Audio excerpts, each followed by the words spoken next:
emissora da Família Católica Diocesana de Itapipoca. Diretor Superintendente Dom Rosalvo Cordeiro de Lima, Bispo Diocesano de Itapipoca. Diretor-Presidente Dom Benedito Francisco de Albuquerque, Bispo Emérito.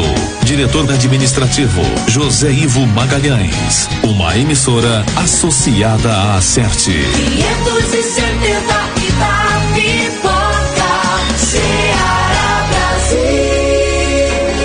E agora nós vamos começar mais um programa Novos Céus, Nova Terra. Esse programa tem a produção da Comunidade Católica Shalom, da técnica, como sempre, continua Sebastião Pires, a apresentação Dom Benedito Francisco de Albuquerque e José Ivo Magalhães. O tema para hoje: Santa Rita de Cássia, com sua paróquia na Paraipaba, e a devoção a Santa Rita, uma história. Inclusive já contamos aqui com a presença do nosso Padre Wilson da Paraipaba, que já está conosco, Padre José Wilson Freitas César. Quando o Dom Benedito disse que era você que vinha para cá, ficamos alegres. Eu acho bom conversar com o Padre Wilson. Então, Padre Wilson, seja bem-vindo. Um abraço para você, nossa saudação e obrigado por estar conosco mais uma vez. Bom dia, José Ivo. Muito obrigado pela homenagem já antecipada do aniversário. Bom dia, Nélia, Zé Pires. Bom dia, Dom Benedito, que está ouvindo, né? Programa, ele apaixonado por esse programa e de uma audiência muito grande. Eu perguntava nas comunidades, quando ele era pároco aqui, a audiência, eu me lembro que era quase unanimidade de todos levantavam a mão nas capelas. E saudar a todas as comunidades. E acreditar desde já, José Ivo, que nossa diocese tem 2 paróquias de Santa Rita de Cássia, porque Juritianha também é padroeira, né? E Itapajé tem a grande igreja de Santa Rita, né? Que até já tem projeto de ser paróquia. Na Uruburetama tem capela de Santa Rita. Onde o Padre Pascoal passou, ele deixou uma capela de Santa Rita, né? No Itapajé, aqui na Itapipoca e na Uruburetama. Inclusive ele é um grande devoto de Santa Rita de Cássia, né? O Padre Pascoal Asterne. Eu até convidei para ele exatamente dar o testemunho dessa devoção lá na Paraipaba. E ele foi até lá, graças a Deus, no ano de 2019, no ano que eu cheguei. Muito bem, Padre. Então, você com toda essa alegria, e você vai conversar Santa Rita de Cássia, a paróquia que hoje você é o pároco e veio aqui a convite do nosso Dom Benedito e da produção do programa, e nós também que temos esta alegria de recebê-lo. Fale sobre a vida de Santa Rita de Cássia, para a gente começar logo aqui a ajeitar o programa. Bem, eu fiz assim um resumo, não tanto resumo, porque é uma história muito bonita, né? E talvez até um pouco diferente de outras santas, né? Lembrando que Santa Rita também foi mãe, né? E nós estamos no mês de maio, mês das mães. Santa Rita de Cássia era filha única. Ela nasceu em maio do ano de 1381, período em que foi casada. O casal teve 2 filhos. Durante o tempo de casada, Rita demonstrou muita paciência e resignação por tudo que sofreu. Mesmo sofrendo, ela nunca deixou de rezar pela conversão dele. Por fim, a mansidão e o amor de Rita transformaram aquele homem rude e bruto. Paulo se converteu e mudou sua vida conjugal de tal forma que as amigas de Rita e as mulheres da cidade vinham aconselhar-se com ela. Seu esposo, embora verdadeiramente convertido, tinha deixado um rastro de violência e rixas entre alguns grupos da cidade. Assim, um dia ele saiu para trabalhar e não voltou para casa. Santa Rita de Cássia teve a certeza de que algo horrível tinha acontecido. De fato, no dia seguinte ele foi encontrado morto. Tinha sido assassinado. Seus 2 filhos, que já eram jovens, juraram vingar a morte do pai. Santa Rita então pediu a Deus que não deixasse eles cometerem esse pecado mortal. Logo os dois ficaram muito doentes de forma incurável. Antes que eles morressem, porém, Santa Rita ajudou os dois a se converterem ao amor de Deus e ao perdão. A graça foi tão grande que os dois conseguiram perdoar o assassino do pai e morreram. É interessante, uma mãe, ela fez mesmo o pedido a Deus que, se for para eles cometer esse pecado mortal, com essa vingança, que os tire, né, dessa vida terrena. É o pedido que Santa Rita fez.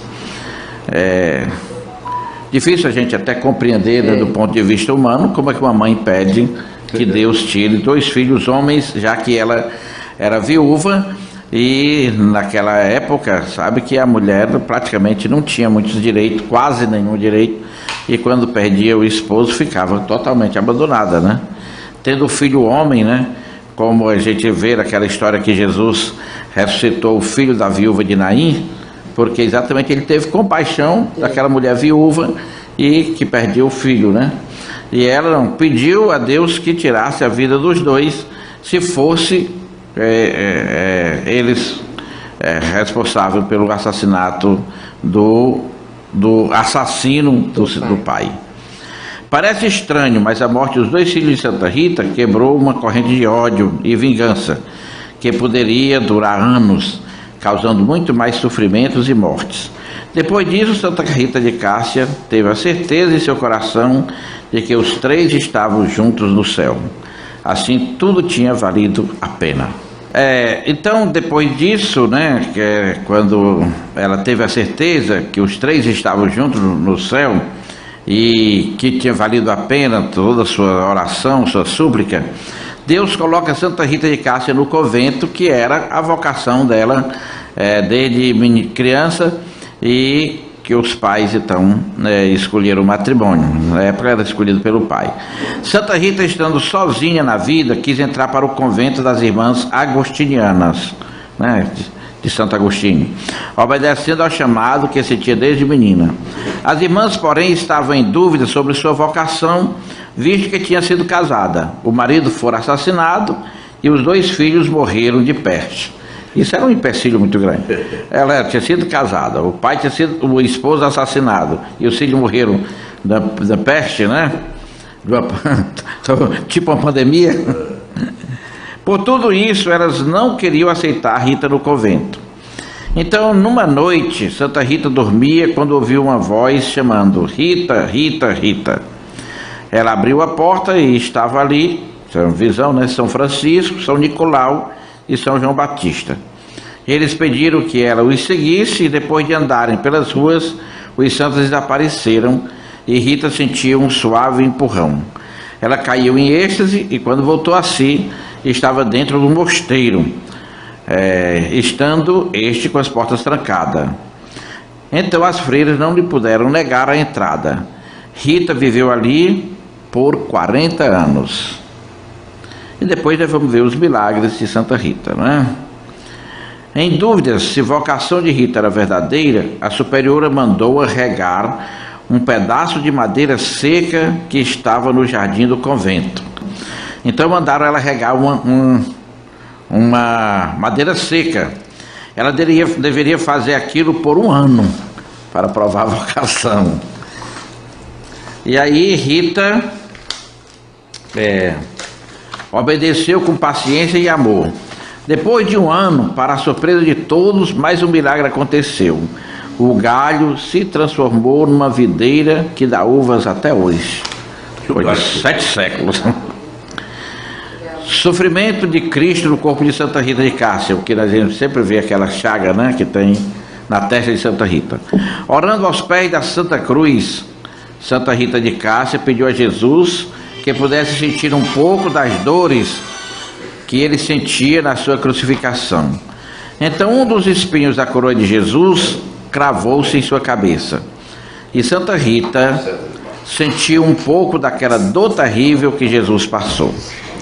O espinho fez em Santa Rita uma grande ferida, de tal forma que ela tinha que ficar isolada de suas irmãs.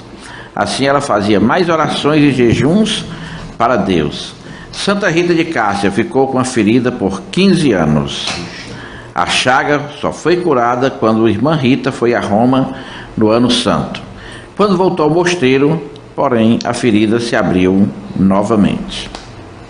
Passou 15 anos com essa ferida e as freiras, segundo consta, não queriam aproximar-se dela, nem do quarto dela, porque o mau cheiro, né, exalava bastante, né?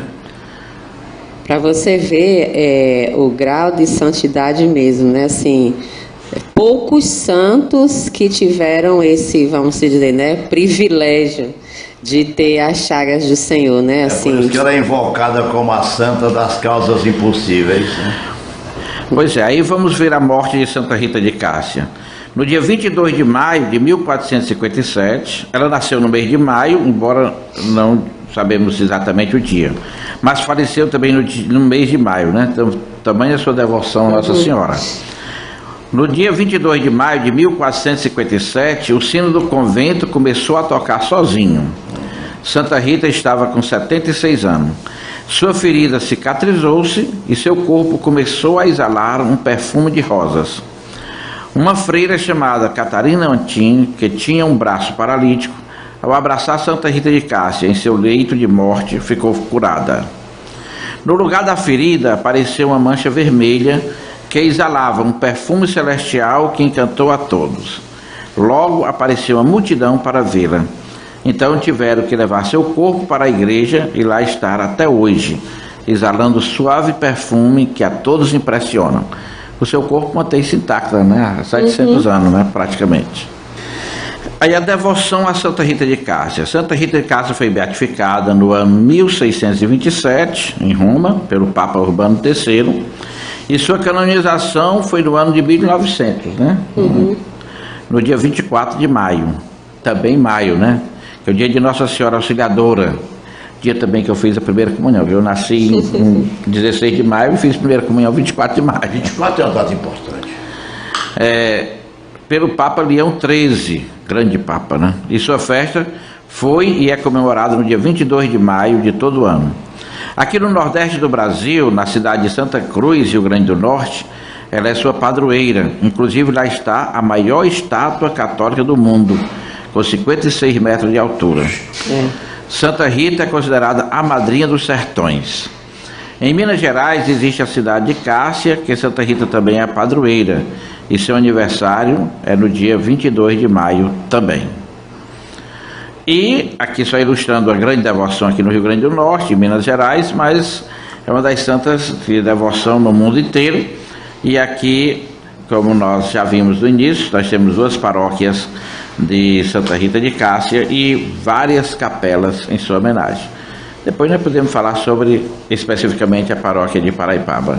Perfeitamente. Padre Wilson, como eu estava comentando agora há pouco, para se acreditar, como é você que estudou muito teologia sobre a história da igreja, dos santos, como é que a gente faz para acreditar toda essa história sobre Santa Rita?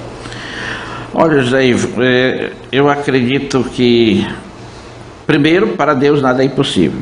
Né? Isso foi o que nós sabemos muito bem pela própria Sagrada Escritura. Você sabe que um caso recente, né, que fez aniversário também agora em maio, o de São João Paulo II. Aquela bala que pegou nele era aquela bala chamada Dum-Dum, que quando encosta no corpo, ela se dissolve assim, mata imediatamente, desmancha até a pessoa, né? E você vê que quando a bala tocou em São João Paulo II, ele teve a visão de uma senhora de branco que o acolheu nos seus braços, e São João Paulo II ficou apenas ferido, né? A bala não fez o efeito do riso, ele não eclodiu como deveria ter acontecido, né? Que era o previsto, né? O assassinato do Papa. Eu estive uma vez na cidade de... Espera aí, meu Deus do céu. Na Espanha, onde tem Nossa Senhora do Pilar. Meu Deus, eu estou confundindo com Barcelona. E a Catedral de Nossa Senhora do Pilar, ela tem 12 torres. Linda. E foi no ano de 1900, ainda tinha vários cidadãos antigos ali sentados, que tinham participado da Guerra Civil Espanhola, né? Quando os comunistas fizeram então todo o tiroteio. E eu disse, por que Nossa Senhora do Pilar? Eu mesmo fiz essa pergunta a alguns senhores que ainda, a uma altura dessa, não deve ter nenhum mais vivo, né? E eles disseram, Nossa Senhora do Pilar, porque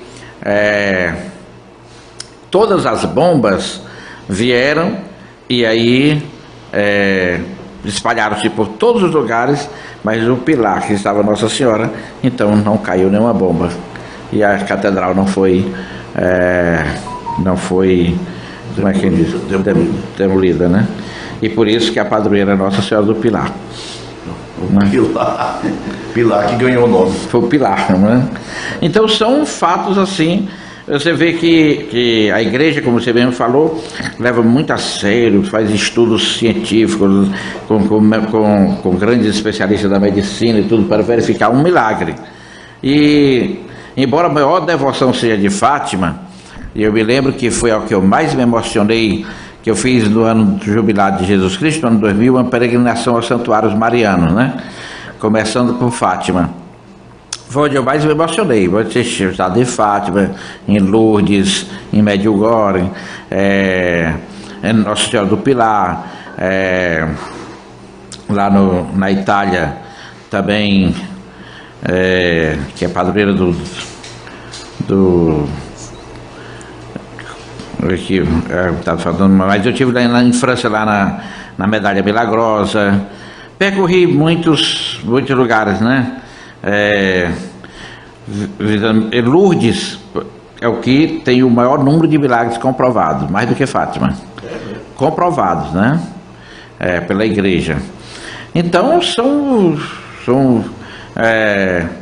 muitos que, como você disse, a igreja reconhece, mas não é só assim, um milagre ou uma aparição, ela estuda, ela coloca, ela entrega também não só as pessoas da igreja, mas mesmo pessoas que às vezes que nem fé têm, que é para fazer um minucioso estudo. Para canonizar um santo, você tem que comprovar o milagre, e é comprovado também cientificamente também, e através da medicina, né? E depois de todo esse minucioso processo, que ela reconhece um milagre, que ela reconhece a santidade, né, de uma pessoa. Muito bem, Padre Wilson. É bom comentar também que todos esses santos são intercessores, né? Jesus Cristo é quem faz a obra, eles é quem procuram a ação, e Jesus é quem faz, né? Jesus é o único mediador entre Deus e os homens, e nós sabemos disso, o único Salvador e Redentor. Mas sempre se fala às vezes, nós não precisamos de intercessores, nós não precisamos, nós temos um único mediador. Mas é interessante, Deus, quando quis libertar o povo da escravidão e conduzir a terra prometida, ele utilizou-se de Moisés, né? Na história da salvação, ele faz aliança com Abraão, com Isaac, com Jacó. Ele com Moisés, e depois Moisés percorre 40 anos até a terra prometida, avista a terra prometida, mas não entra, quem entra é Josué, né? Depois nós temos os juízes, os reis, os profetas, e por fim nós temos aquele que fez, que mostrou o Cordeiro Redentor, então fez aquela ligação entre o Antigo e o Novo Testamento, que é João Batista, né? Tão popularmente conhecido por todos nós. E ele podia ter vindo à terra, ter descido em glória, como nós esperamos a segunda vinda dele, que ele desça em glória, com anjos, querubins e serafins, mas Deus quis que o Verbo se encarnasse e habitasse no meio de nós e assumisse a condição humana em tudo, menos no pecado. Para isso ele utilizou-se de uma mulher, né? Chegada à plenitude da lei, ele, lá em Gálatas 4, né, ele escolheu uma mulher para ser a mãe do Verbo encarnado. Não é uma obra humana, mas é fruto do Espírito Santo, mas Maria foi então escolhida para fazer essa mediação. Então, ele não precisava de nada disso, mas ele quis. Então, eu atribuo assim, os santos, né? Não se pode falar da Igreja Católica que nunca mandou adorar o santo e nunca mandou colocar o santo, nem Maria, assim, porque inclusive a verdadeira devoção a Maria é repetir as palavras dela da boda de Caná: fazei tudo o que ele vos disser, fazei tudo o que ele vos mandar. Mas eu acho muito rico a vida dos santos, muito rico a vida dos santos. Quando eu posso, sempre estou lendo. Eu me lembro que um tio meu passou uma noite no hospital e era véspera de eu viajar para São Paulo, quando eu fazia teologia lá. E naquele tempo, seminarista não dava de avião, não. Era 3 dias de Itapemirim, e Itapemirim não tinha ônibus leito, e nem tinha self-service no caminho, não. Era aquele churrasquinho de gato, como chamar, né? E eu, véspera de dia, eu passei a noite todo dia no hospital em Fortaleza. Eu li naquela noite A Vida de São Camilo, né? Todinha, na noite. O livro, no volume assim. Na noite acordado, para no outro dia viajar 3 dias seguidos. Que era exatamente aquele período que Dom Paulo tinha entregue aqui o hospital para os camilianos. Então eu me interessei, né, de ler A Vida de São Camilo. Então eu cada vez me encanto com a vida dos santos, como eles foram testemunhos. Agora, sempre que nós fazemos prece aos santos, no final a gente diz: todos os santos e santas de Deus. Quer dizer, todos os santos e santas de Deus não precisa ser aquele que foi canonizado e colocado na glória dos altares, porque santos e santas de Deus é a grande multidão dos eleitos de Deus, dos que alcançam a santidade, né? Muito bem. É bom ilustrar, né, a história de Santa Rita, contando todas essas histórias com referências aos santos. E você vem para a paróquia da nossa Paraipaba, padroeira Santa Rita de Cássia.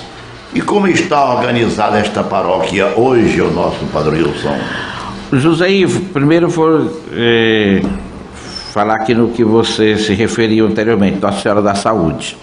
Antes de Santa Rita, ali na cidade de Paraipaba, já existia o Monte Alverne com Nossa Senhora da Saúde, porque Paracuru não é uma paróquia só de 1954, como está lá, criada no dia 1º de janeiro de 1954, por Dom Antônio de Almeida Lustosa, um decreto do arcebispo de Fortaleza, instalada no dia 14 de fevereiro de 54. Já que você gosta muito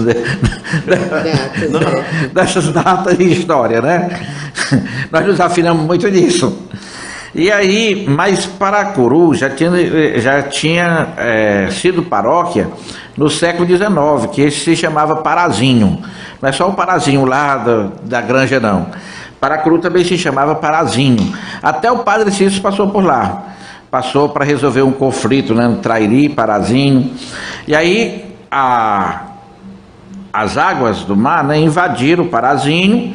Até o Antônio Salles, poeta, disse: minha casa não existe mais. E ele ficou tão famoso que a avenida principal do Paracuru se chamava Perino Teixeira e foi mudado para Antônio Salles. E como Paracuru era Nossa Senhora o Parazinho era Nossa Senhora dos Remédios, e Monte Alverne, Nossa Senhora da Saúde. Até as imagens são parecidíssimas. Sim. Então, aqui Paracuru foi extinto, tanto o município e a paróquia, ficou dependendo do Trairi por 80 anos, por um período de São Gonçalo também. O município foi criado em 1952 e a paróquia em 1954. De modo que lá também, na história recente, tem algo bem impressionante, porque quem não sabe da história passada, eu resgatei isso e consegui a foto dos 2 padres da primeira paróquia, né? Na galeria que eu fiz, que serve hoje até para a visitação do pessoal da Faculdade de História da universidade, a história do Paracuru, e fiz uma placa grande e coloquei lá na igreja. A Assembleia de Deus chegou lá no 52, 2 anos antes da paróquia, então ela completou 60 anos, primeiro do que a Igreja Católica. Aí todo mundo disse: mas como? No Ceará? Que é uma novidade. A Assembleia é mais antiga do que a paróquia. Por isso, porque foi paróquia no século XIX, foi extinta a paróquia, o município, por decreto imperial, e foi recriada. Aí vem a Paraipaba. Paraipaba ela não era naquele local. Paraipaba ficava às margens do rio Curu.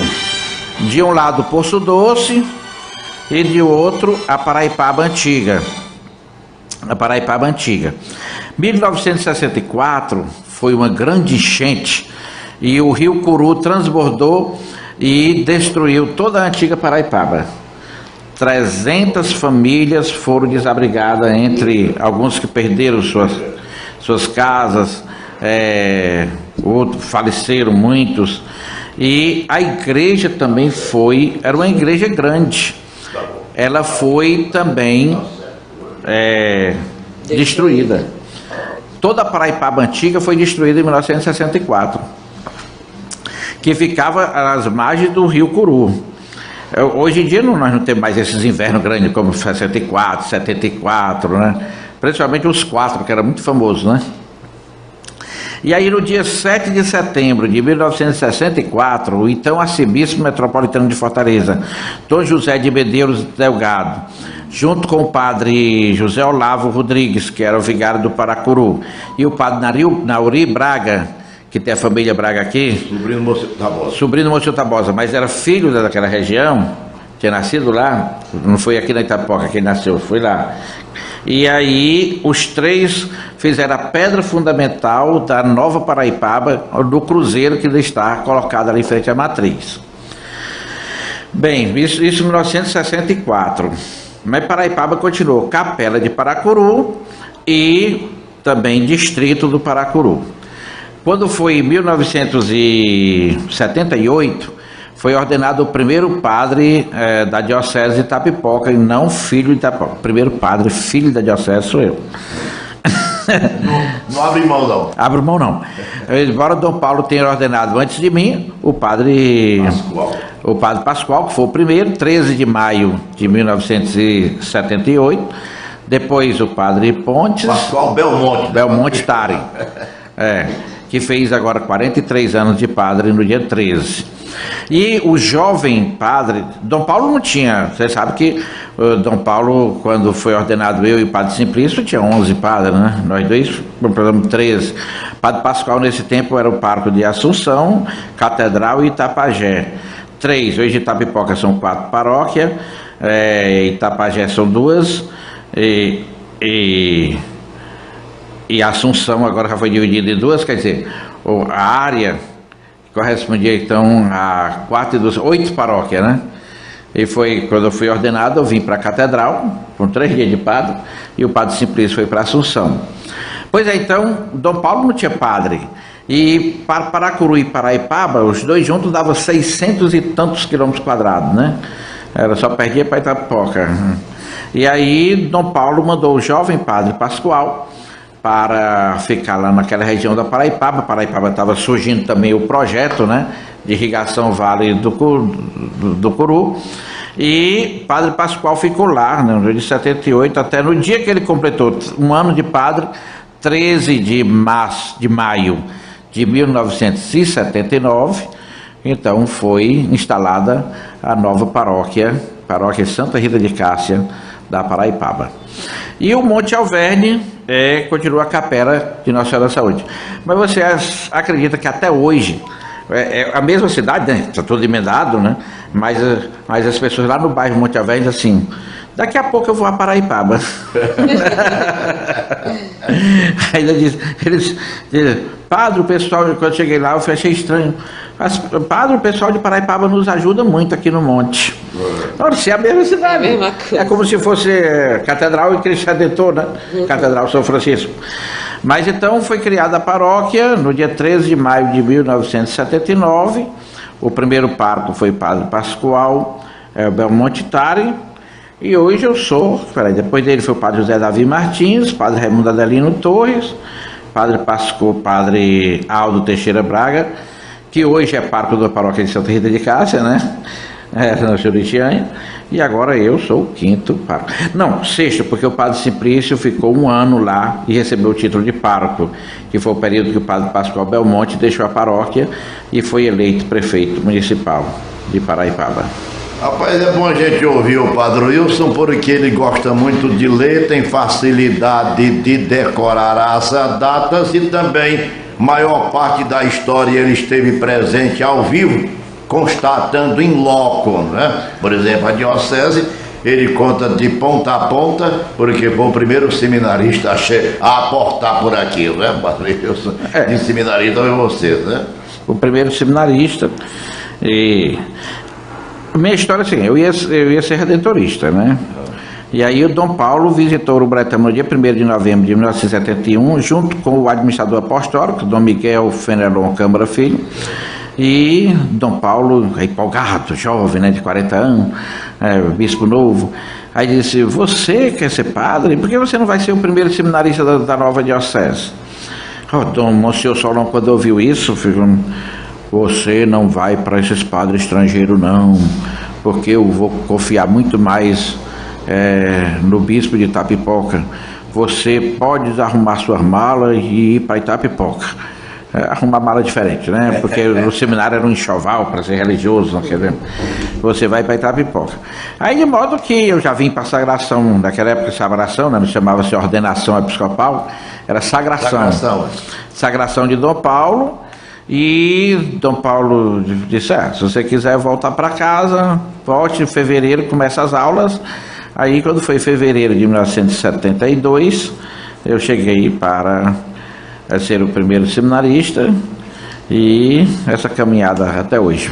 Mas quer dizer, eu estou os 50 anos da diocese, eu estou os 50 anos. Perfeitamente. Só ilustrando mais uma vez que nós estamos comemorando 50 anos da nossa diocese, e, embora ela tenha sido criada no dia 13 de março, mas o Dom Humberto Monzoni, que foi o núncio apostólico que veio aqui para instalar a nossa diocese de 21 de agosto de 1971, ele deixou como bispo, né, administrador apostólico, o Dom Miguel Fenelon Câmara, e o primeiro bispo que foi assumir somente no dia 21 de novembro de 1971, que foi Dom Paulo Ponte, né?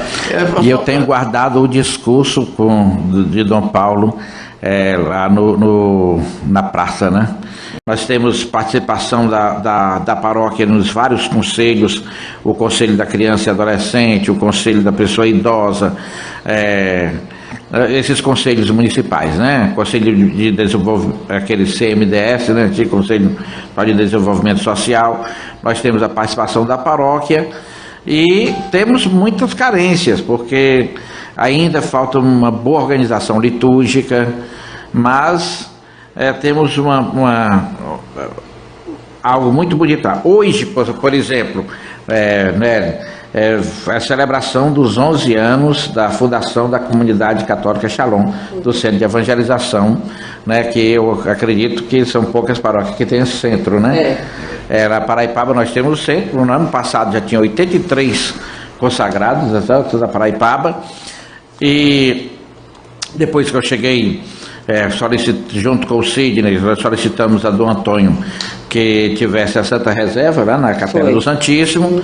Passei a celebrar a missa mensal lá no próprio Centro de Evangelização, além das outras atividades, e a presença deles na matriz. Depois nós reestruturamos a pastoral familiar e criamos o Conselho Econômico Administrativo. Esse conselho, como é somente 6 pessoas com o padre, nós estamos nos reunindo, porque mesmo pandemia, eu sei que às vezes é estranho, e como é que você continua construindo e tudo? Nós tínhamos feito uma reserva e estamos, não paramos, como você sabe que eu não sei parar em questão de construção e de reforma. E aí nós temos aqui na igreja, você sabe como é a igreja, tem de um lado o salão paroquial, tem uma parte no meio e outra que vai um quarteirão a outro. E essa ala que vai, talvez assim, talvez à esquerda da igreja, estava completamente deteriorada. E nós estamos reformando, está um pesado fardo, e lá vai ser a Cáritas Paroquial Santa Dulce dos Pobres, que é o nosso projeto, né, criação da Cáritas, e uma sala da Pascom, porque eu sempre me preocupo muito com essa questão da comunicação, sei que é fundamental, né? Nós temos lá um programa na Rádio Líder local, e quero parabenizar a Rádio Irapuru, que no dia 9 fez aniversário, né? E era dia de domingo, eu disse, eu não sei se o Zé Ivo está lá. E era o dia das mães também, que eu celebrava ir para o Bretama, voltar no Curu, e que o meu vigário era no Curu, e depois chegar a Paraipaba para a missa, né? Mas lembrei, né, inclusive lá, porque quando eu cheguei na Paraipaba, as regiões do município, principalmente aquela vizinha do Trairi, o senhor que é o Padre Wilson da Rádio Irapuru. Eu não sabia que eu compunha a Rádio Irapuru, sabe? Mas eu compunho, né? Porque... Pois então, as pessoas lá na segunda etapa, no São Miguel, na Boa Vista, aquela região toda, escuta muito a Rádio Irapuru. Muito bem. Ô Paulo Wilson, eu conversando com você é bom porque nós nos conhecemos muito bem. Eu conheço como seminarista, da sua ordenação, da sua apreensão. Você foi ordenado no dia 11 de dezembro de 1982. Aí no dia 15, Dom Paulo, como bispo da diocese, lhe nomeava pároco da catedral e lhe tremeu as estruturas desse dia. 4 dias de ordenado, já era chamado para ser o pároco. Então eu estive com você naqueles momentos de grandes emoções para você, né? Pois é, então eu fui ordenado dia 11, celebrei em Urubretama. No dia 12, à noite eu celebrei em Calcaia, porque eu morava lá antes disso aí. E eu disse, Dom Paulo ligou e disse, volte. E eu disse, Dom Paulo, deixe pelo menos eu ir a Canidé, pagar uma promessa a São Francisco. Aí eu fui, e ele me diz assim, já mandei o Zé Ivo anunciar na rádio, que aproveitando, estava todo o clero era, como eu disse, poucos padres, né? No dia 15 ele disse, o clero vai estar todo presente, e o Zé Ivo já está anunciando na rádio, volte. E eu disse, ele falou, volte.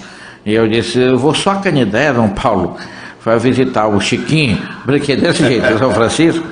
E aí ele disse, pois é, então amanhã você esteja aqui, que você já vai assumir a catedral. E lembrando que, já que Dom Paulo criou a paróquia de Santa Rita de Cássia na Paraipaba, mas quem foi o grande responsável pela evangelização de um lugar que estava assim, diria praticamente parado e tudo, era Juritiã, e foi Dom Benedito quem desbravou aquilo ali e colocou padre, desmembrou de Itarema e colocou padre na Juritiã. Foi Dom Benedito, Santa Rita de Cássia, criou a área pastoral de Santa Rita de Cássia e enviando padre para aquela região. Então Dom Benedito, o senhor é o grande responsável também pela paróquia de Santa Rita de Cássia da Juritiã, que depois Dom Antônio elevou a paróquia. Mas foi Dom Benedito quem deu todo o impulso naquela região.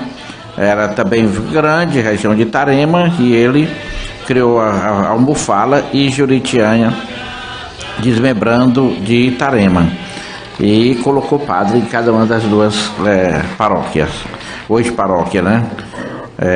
Então Dom Benedito também, se tratando de Santa Rita de Cássia, merece consideração.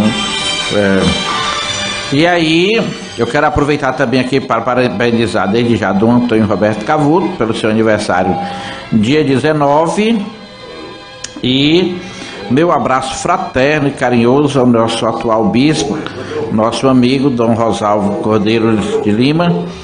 E eu sei que ele também vai marcar a história da diocese com a devoção a Santa Rita de Cássia. Vamos esperar tempos vindouros. E Dom Rosalvo, meu carinho, minha admiração. Só lembrando, Zé Ivo, que por uma tradição daquela época, Paraipaba teve 3 fases. Era a fase do algodão, depois aquela região toda se transformou em cana de açúcar, que Dom Benedito lembrou até a fábrica de açúcar, e depois ela saiu da cultura do algodão, saiu da cultura da cana e foi para a cultura do coco, né? Hoje chamado até de capital do coco. Em virtude que você sabe que o algodão, inclusive eu fui daquele tempo que a gente ganhava roupa nova quando o papai vendia o algodão, né? Nós tínhamos a roupinha nova.